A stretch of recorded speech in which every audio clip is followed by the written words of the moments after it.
रफ्तार मीडिया में आपका स्वागत है। मैं हूं आपके साथ सिमरन मिश्रा। सीजीएमपी की बात में सबसे पहले नजर डाल लेंगे इस वक्त की हेडलाइंस पर।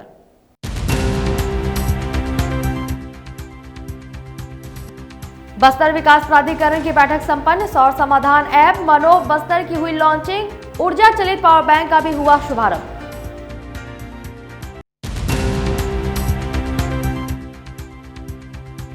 सीजीपीएससी घोटाले में सीबीआई ने की बड़ी कार्रवाई। पूर्व चेयरमैन और एसके गोयल हुए गिरफ्तार। नौकरी दिलाने के नाम पर ली 45 लाख की रिश्वत। अवैध क्रेशर की खबर का हुआ असर। प्रशासन ने की सीलबंदी। शिवानी कंस्ट्रक्शन के अवैध स्टोन क्रशर पर हुई कार्रवाई।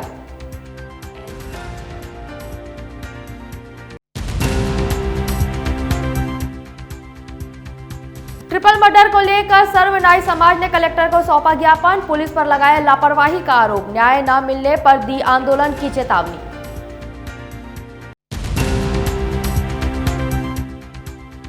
स्वामी विवेकानंद व स्वतंत्रता सेनानियों की मूर्ति का हुआ अनावरण। युवाओं को इनसे प्रेरणा लेने की कही बात। पूर्व मंडल अध्यक्ष ने दी विकास की जानकारी। अब बढ़ते हैं खबरों की ओर। मुख्यमंत्री विष्णुदेव साय की अध्यक्षता में चित्रकूट में आयोजित बस्तर विकास प्राधिकरण की पहली बैठक में बस्तर में पर्यटन को बड़े पैमाने पर बढ़ावा देने के लिए टूरिज्म कॉरिडोर बनाने पर विचार विमर्श किया गया। इसके साथ ही बस्तर अंचल के पर्यटन के लिए चिन्हित स्थानों को विकसित करने के लिए रणनीति तैयार की गई।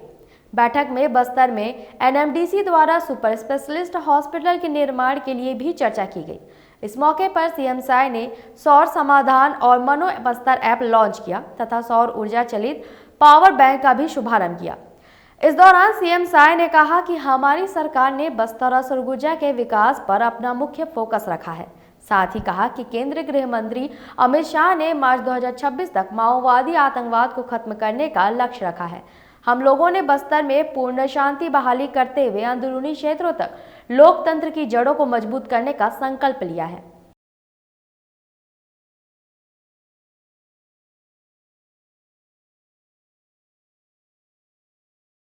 केंद्रीय भारी उद्योग मंत्रालय के उपक्रम नेपाल लिमिटेड में जनजातीय गौरव दिवस के अवसर पर 15 नवंबर से 26 नवंबर तक विभिन्न गतिविधियां आयोजित की जा रही हैं। सोमवार को नेपाल लिमिटेड के प्रशासनिक भवन में धरती आबा, भगवान बिरसा मुंडा और देश के अन्य जनजाति नायकों को याद किया गया। प्रबंधक कार्मिक एवं प्रशासन ने कहा कि सांस्कृतिक विरासत के संरक्षण और राष्ट्रीय गौरव, वीरता और आतिथ्य के भारतीय मूल्यों को बढ़ावा देने में आदिवासियों के प्रयासों को मान्यता देने के लिए हर साल जनजाति गौरव दिवस मनाया जाता है। यह साल भगवान बिरसा मुंडा की 150वीं जयंती का गौरवशाली साल है। जनसंपर्क अधिकारी संदीप ठाकरे ने बताया कि आने वाली पीढ़ियों को देश के लिए जनजातीय वीरों और वीरांगनाओं के बलिदान के बारे में जागरूक करने के लिए भारत सरकार द्वारा 15 नवंबर से 26 नवंबर तक जनजातीय गौरव दिवस 2024 के रूप में घोषित किया गया है। सीबीआई ने छत्तीसगढ़ लोक सेवा आयोग यानी सीजीपीएससी की राज्य सेवा भर्ती परीक्षा 2021 के घोटाले मामले में सोमवार को पूर्व पीएससी अध्यक्ष टामन सिंह सोनवानी को गिरफ्तार कर लिया है। इसके साथ ही बहू बेटे को डिप्टी कलेक्टर बनाने के लिए रिश्वत देने का आरोप में बजरंग पावर एवं इस्पात लिमिटेड के निदेशक श्रवण कुमार गोयल को भी गिरफ्तार किया गया है। सीबीआई के मुताबिक दोनों का चयन कथित 45 लाख रुपए रिश्वत लिया गया था। आरोप है कि गोयल ने ग्रामीण विकास समिति के जरिए 20 और 25 लाख रुपए के 2 किस्त में रिश्वत राशि का भुगतान किया था। सोनवानी के रिश्तेदार ग्रामीण विकास समिति के सदस्य थे। आरोप है कि गोयल के बेटे शशांक गोयल व भूमिका कटियार कांग्रेस नेता सुधीर कटियार की बेटी दामाद है। 11 मई 2023 को सीजीपीएससी 2021 का अंतिम परिणाम जारी हुआ था। इसमें 15 अभ्यर्थी डिप्टी कलेक्टर के लिए चयनित हुए थे। इस सूची में 15 अभ्यर्थियों का चयन डिप्टी कलेक्टर के लिए हुआ था। संदिग्ध परिणाम आने के बाद अभ्यर्थियों और भाजपा के नेताओं ने भाई भतीजावाद का आरोप लगाते हुए जांच की मांग की थी। आरोप था कि मेरिट सूची में पीएससी अध्यक्ष टामन सिंह सोनवानी के रिश्तेदारों और कांग्रेस पार्टी के नेताओं के करीबियों का फर्जी तरीके से चयन किया गया है। चुनावी घोषणा पत्र में भाजपा की सरकार बनने पर सीबीआई से जांच कराने का वादा किया था। प्रदेश में मुख्यमंत्री विष्णुदेव साय सरकार ने सबसे पहले मामले की जानकारी जिम्मेदार ईओडब्ल्यू और एसीबी को दी थी। बाद में मामले की जांच सीबीआई को सौंपी गई थी, जिसका परिणाम अभी से सामने आया है। आईआईटी भिलाई के डायरेक्टर राजीव प्रकाश के मुताबिक हर साल यहाँ के बच्चे कंट्रीब्यूशन कर आईआईटी में एनुअल फंक्शन कराते हैं। आपको बता दें, यह पूरा मामला 9 नवंबर को मेराज के में आयोजित यश राठी को कॉमेडी के लिए बुलाया गया था, लेकिन उसने अश्लील स्पीच दे दी जो अब सोशल मीडिया में वायरल हो रहा है। यश पहले तो अपनी स्पीच शुरुआत तो इंग्लिश से की, लेकिन जैसे ही उन्होंने हिंदी में बोलना शुरू किया, उसने अश्लील और गंदे शब्दों का उपयोग किया और अभद्र टिप्पणी करते हुए भगवान राम के बारे में भी कहा, जिससे वहां बैठे स्टूडेंट, प्रोफेसर और उनके परिवार वालों ने कान बंद कर लिया। इसे लेकर जिला स्तर करनी सेना पदाधिकारियों ने यश के खिलाफ क्षेत्रीय चौकी में एफआईआर दर्ज कराने के लिए आवेदन देकर अपना विरोध जताया है। पिछले दिनों आईआईटी में जो कार्यक्रम आयोजित हुआ था, उसमें कोई स्टैंड अप कॉमेडियन यश राठी, जिसका एकदम बेहुदा कार्यक्रम आईआईटी के प्रांगण में हुआ था, और भिलाई जैसी शिक्षादानी में ऐसे बेहुदा कार्यक्रम की ज़रूरत नहीं थी। अब प्रबंधन ने क्यों इस कार्यक्रम का परमिशन दिया, कैसे दिया, ये हमारी पुलिस प्रशासन से मांग है कि उसकी जांच करें। एमसीबी जिले के खड़गवा विकासखंड के पेनारी ग्राम में शिवानी कंस्ट्रक्शन द्वारा अवैध रूप से संचालित स्टोन क्रेशर पर प्रशासन ने बड़ी कार्रवाई करते हुए उसे सील कर दिया है। यह कार्रवाई खबर के प्रकाशन के बाद हुई, जब राजस्व और खनिज विभाग की संयुक्त टीम ने मौके पर पहुंचकर क्रेशर को बंद करवाया। आपको बता दें, पेनारी के छोटे झाड़ के जंगल की शासकीय भूमि पर शिवानी कंस्ट्रक्शन का स्टोन क्रेशर बिना किसी अनुमति के संचालित हो रहा था। क्रेशर के लिए न तो पंचायत से प्रस्ताव लाया गया था और न ही पर्यावरणीय और खनिज विभाग से आवश्यक मंजूरी ली गई थी। जांच के दौरान संचालक के पास स्टोन क्रेशर के वैध दस्तावेज नहीं थे। इसके चलते खनिज अधिकारी और तहसीलदार की अगुवाई में क्रेशर को सील कर दिया गया। पेनारी में इस तरह की अवैध गतिविधियां प्रशासन की सतर्कता पर सवाल खड़े करती है। हालांकि खबर के असर और जन जागरूकता के चलते इस मामले में समय रहते कार्रवाई की गई। पेनारी में धरपकड़ की कार्रवाई हुई थी सर, क्रेशर के संबंधित क्या जानकारी है, पूरी जानकारी दीजिए। जी, ग्रामवासियों से शिकायत प्राप्त हुई थी, साथ ही साथ समाचार पत्रों के माध्यम से भी जो है संज्ञान में आया था कि कोई शिवानी कंस्ट्रक्शन के द्वारा जो है अवैध रूप से क्रेशर स्थापित किया गया है। दिनांक 17/11/2024 को कलेक्टर महोदय के निर्देश पर जो है राजस्व और खनिज विभाग की संयुक्त टीम के द्वारा पेनारी स्थित अवैध क्रेशर का जांच किया गया, जिसमें जो है किसी भी प्रकार के बिना वैध अनुमति के और साथ ही साथ जो है बिना ग्राम सभा की सहमति के जो है अवैध रूप से क्रेशर स्थापित किया गया था, जिसको जो है मौके पर ही सीलबंद किया गया है। शाहनगर क्षेत्र की शासकीय उचित मूल्य दुकानों में व्याप्त भ्रष्टाचार को अब प्रशासन द्वारा आड़े हाथों लिया जा रहा है। इसी क्रम में शासकीय उचित मूल्य दुकान गजंदा में व्यापक भ्रष्टाचार का खुलासा हुआ है। विभाग से प्राप्त जानकारी के अनुसार पिछले माह कनिष्ठ आपूर्ति अधिकारी द्वारा गजंदा दुकान का निरीक्षण किया गया था, जहां बड़ी संख्या में ग्रामीणों ने खाद्यान्न न मिलने का आरोप लगाया था, जिसके बाद जांच में बड़ा फर्जीवाड़ा सामने आया और पिछले 3 वर्षों के दौरान 2 विक्रेताओं के द्वारा 13 लाख से अधिक मूल्य के खाद्यान्न के गबन का मामला उजागर हुआ है। मामले पर कनिष्ठ आपूर्ति अधिकारी के प्रतिवेदन पर सुनवाई के बाद अनुविभागीय दंडाधिकारी के न्यायालय द्वारा दुकान पर निर्धारित जानकारी बोर्ड न होने, घरों में जाकर पीओएस मशीन पर बायोमेट्रिक कराने जैसे कई आरोप सत्य पाए गए हैं, जिस पर न्यायालय के द्वारा पूर्व विक्रेता मिलन पटेल से लगभग 8 लाख एवं वर्तमान विक्रेता रहे छोटेलाल लोधी से लगभग 6 लाख रुपए की राशि वसूल किए जाने के आदेश जारी किए गए हैं। साथ ही लापरवाही समिति प्रबंधक को चेतावनी दी गई है। मेरे को जेएसओ के द्वारा प्रतिवेदन दिया गया था, प्लस कुछ लोगों की शिकायतें भी प्राप्त हुई थी कि गजंदा में कुछ वहाँ से खाद्यान्न उनको प्राप्त नहीं हो रहा है बेनिफिशियरीज को। तो इस संदर्भ में प्रतिवेदन के आधार पर हमने नियमानुसार कार्रवाई करते हुए उनको शो कॉज नोटिस जारी किया था। तत्पश्चात हमने सबको सुनवाई का अवसर देने के बाद उसमें आदेश पारित करते हुए जो वर्तमान विक्रेता हैं उनको गजंदा की पीडीएस शॉप से पृथक करने के निर्देश दिए संस्था प्रभारी को। बलरामपुर जिले में हुए ट्रिपल मर्डर और धान के खेत पर कंकाल मिलने के मामले के बाद नाई समाज में काफी आक्रोश देखने को मिल रहा है। हालांकि पुलिस ने आरोपियों को गिरफ्तार कर जेल भी भेज दिया, लेकिन पुलिस की इस कार्रवाई से सर्व नाई समाज के लोग संतुष्ट नहीं है। मामले को लेकर उनके द्वारा पुलिस प्रशासन पर लापरवाही का आरोप लगाया जा रहा है। उनका कहना है कि जब पुलिस को इस बात की सूचना दी गई, तब पुलिस ने मामले को गंभीरता से नहीं लिया था। नतीजा यह रहा कि आज तीनों का कंकाल मिला है। वहीं इस बात से नाराज समाज प्रमुखों ने अपनी 5 मुख्य मांगों को लेकर जिला कलेक्ट्रेट पहुंचकर प्रदेश के मुख्यमंत्री, गृह मंत्री और महामहिम राज्यपाल के नाम कलेक्टर को ज्ञापन सौंपा है और जल्द से जल्द न्याय की मांग की है और न्याय नहीं मिलने पर प्रशासन को उग्र आंदोलन करने की भी चेतावनी दी है। 15 तारीख को जो नरकंकाल मिले वो हमारा सर्वनाई सेन समाज का सदस्य का था और प्रशासन से हम यहाँ मांग करने आए हैं। कलेक्टर के माध्यम से ज्ञापन दे रहे हैं गृह मंत्री जी को, राज्यपाल जी को और मुख्यमंत्री को ज्ञापन दे रहे हैं कि इसमें एक अपराधी हत्या तो नहीं कर सकता और साक्ष्य छिपा नहीं सकता है। आज तक एक छोटा सा मुर्गा खरीदने जाइएगा तो मुर्गा दुकान वाला जो है वो काटता है तो 2 आदमी को रखता है। इतनी बड़ी घटना को नरकंकाल कहकर और एक अपराधी को पकड़कर और वो बात कर रहे हैं कि प्रेम प्रसंग का मामला है। कहीं ना कहीं ये प्रशासन की फेल्यूर है, वो मामले को दबाने में लगे हुए हैं। तो मैं प्रशासन से उस पीड़ित परिवार के लिए मुआवजे की राशि और जो इसमें लापरवाह अधिकारी थे उन पर अपराध कायम करने का मांग किए हैं। सर्वनाई समाज द्वारा ज्ञापन में लिखा गया है कि दोषियों को जल्द से जल्द सज़ा मिले और परिवार को 2 करोड़ की राशि मुआवजा के रूप में दी जाए और एक सदस्य को सरकारी नौकरी दी जाए। उन्होंने ज्ञापन दिया है और ज्ञापन उचित माध्यम से भेजा जाएगा। 30,000 रुपए के इनामी हत्या के प्रयास सहित पुलिस पर फायरिंग करने वाले आरोपी रविंद्र सिंह परिहार को अंततः छतरपुर पुलिस ने गिरफ्तार कर लिया है। Police line press conference hall में आयोजित पत्रकार वार्ता में एसपी अगम जैन ने खुलासा करते हुए बताया कि हत्या के प्रयास सहित पुलिस पर फायरिंग कर फरार हुए 30,000 रुपए के इनामी बदमाश रविंद्र सिंह परिहार को धार जिले के पीथमपुर से गिरफ्तार किया गया है।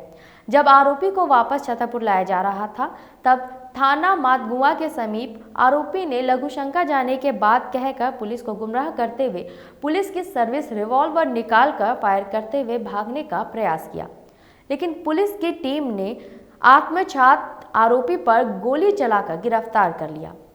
गोली आरोपी के पैर में लगी, जिसे इलाज के लिए जिला अस्पताल छतरपुर में भर्ती कराया गया।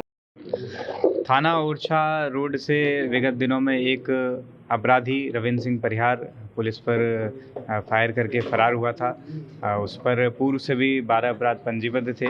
उस पर आईजी सर के द्वारा 30,000 रुपये का इनाम घोषित किया गया था। हमारी टीम लगातार तभी से उसको अरेस्ट करने का प्रयास कर रही थी।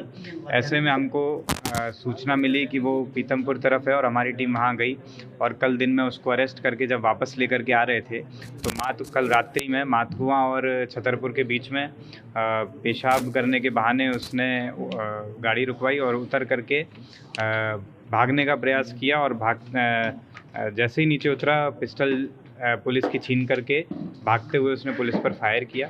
ऐसे में हमारी टीम द्वारा तत्परता से जवाबी आत्मरक्षार्थ फायर किया गया।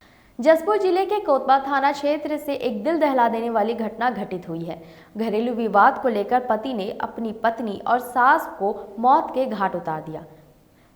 मिली जानकारी के अनुसार कोतबा थाना क्षेत्र अंतर्गत खजरी ढाप गांव में दोहरा हत्याकांड से गांव में दहशत का माहौल है।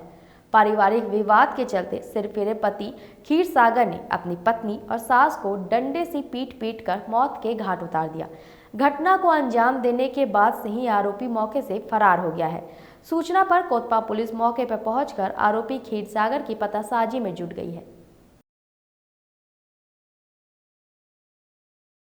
सूरजपुर जिले में एक बुजुर्ग महिला की हत्या जादू टोना के शक में कर दी गई। दरअसल सूरजपुर जिले में उड़गी थाना क्षेत्र के सवारावा मठापानी गांव में महिला को अपने घर बुलाकर हत्या की गई है, जहां पुलिस ने बताया कि आरोपी परिवार के एक पुत्र ने 3-4 साल पहले फांसी लगाकर आत्महत्या कर ली थी, जिसको लेकर आरोपी परिवार ने धारणा बना रखी थी कि मृतक ने जादू टोना कर उसके बेटे को मारा है। इसी का बदला लेने के लिए आरोपी मुकेश ने मृतक महिला ननकीबाई को अपने घर ले गया, जिसके बाद मृतिका और आरोपी के घर के अन्य सदस्य शराब पीने लगे। जिसके बाद आरोपी मुकेश ने कुल्हाड़ी के पिछले हिस्से से मृतका के सर पर वार कर दिया, जिससे मृतिका गिर गई और दूसरे आरोपी मुकुम ने मृतिका का गला दबाकर उसकी दबा दी, जिससे उसकी मौत हो गई।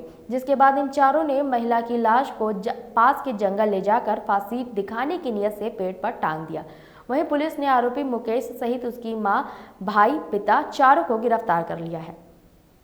ओड़गी थाना के गांव सावा रावा गांव है, वहां की ननकी बाई नाम की महिला का डेड बॉडी मठा पानी के जंगल में मिला।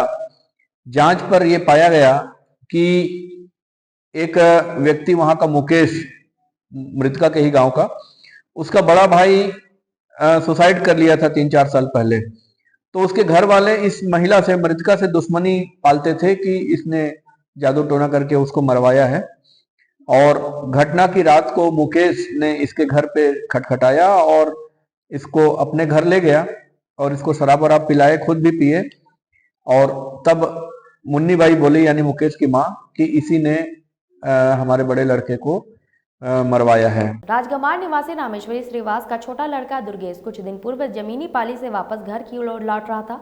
इस वक्त मनोरंजन चौहान नामक व्यक्ति लापरवाही पूर्वक वाहन चलाते हुए where is the police line के पास युवक को जबरदस्त टक्कर मारकर भाग निकला, जहां युवक हादसे में बुरी तरह से घायल हो गया, जिसे राहगीरों की मदद से जिला अस्पताल कोरबा में भर्ती कराया गया।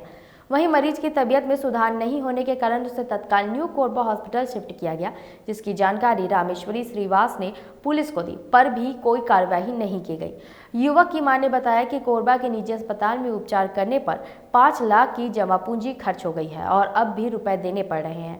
उसकी मांग है कि घटना को अंजाम देने वाले व्यक्ति मदन चौहान की गिरफ्तारी हो और बेटे की इलाज में जो पैसे लगे हैं उसकी पाई रिकवर करके दिलाई जाए।